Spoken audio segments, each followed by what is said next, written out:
Hello everybody. Navy Vet 76 in the messy garage with my Danish rolling block in 11 point something by something. And so I wanted to do a chamber cast, and I've never done it before. I've had some Safe I bought. I've had it for a while. And finally I watched some videos on it on YouTube and decided to just do it.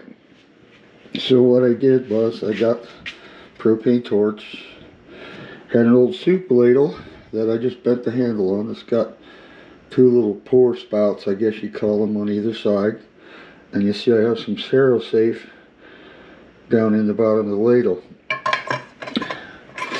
Well, what I did was I took some paper towel and jammed the wad down into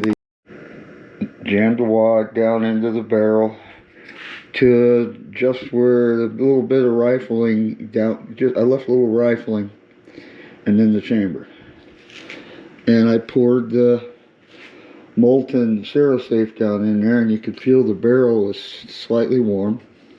This stuff has a low melting point, so I waited for it to cool until the barrel was cool. And this is what I got. Now if you look, you can see rifling right there in the end. And from here, at the end of my finger, it just tapers up to the brim. I don't see any place for the case mouth. Just tapers into the chamber.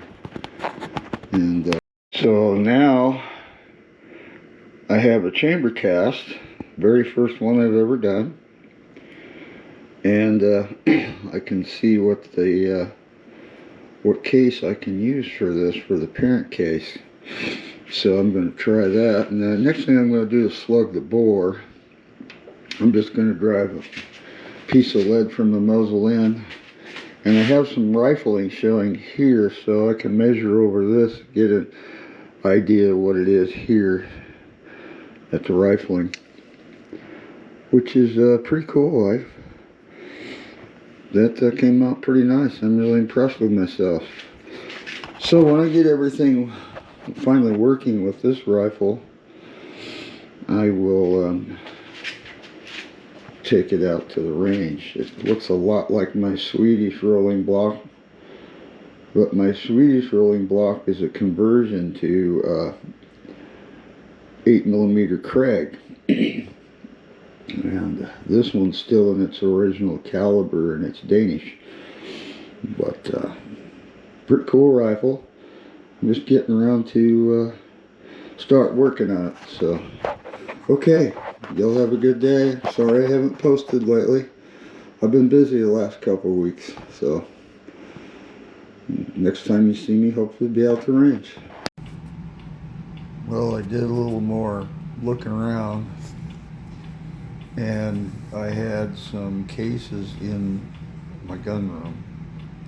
4570 case, which is close, and then I noticed I had some Spanish 43 caliber rolling block cases, and they are the best candidate I have found for the Danish rolling block.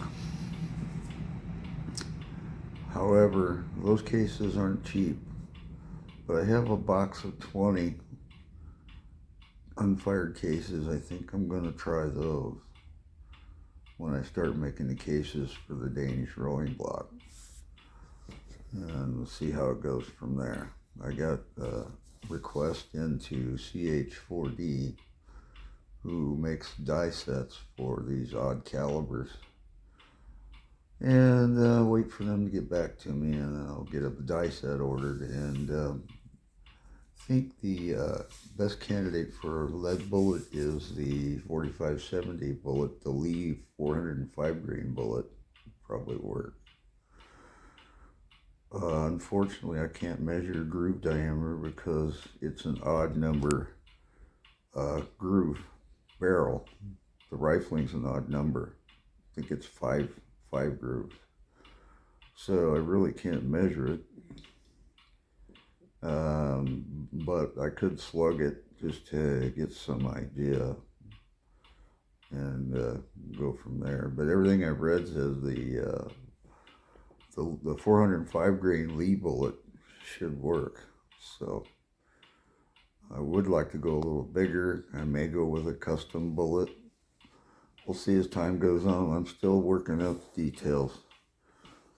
All right, that's all I got.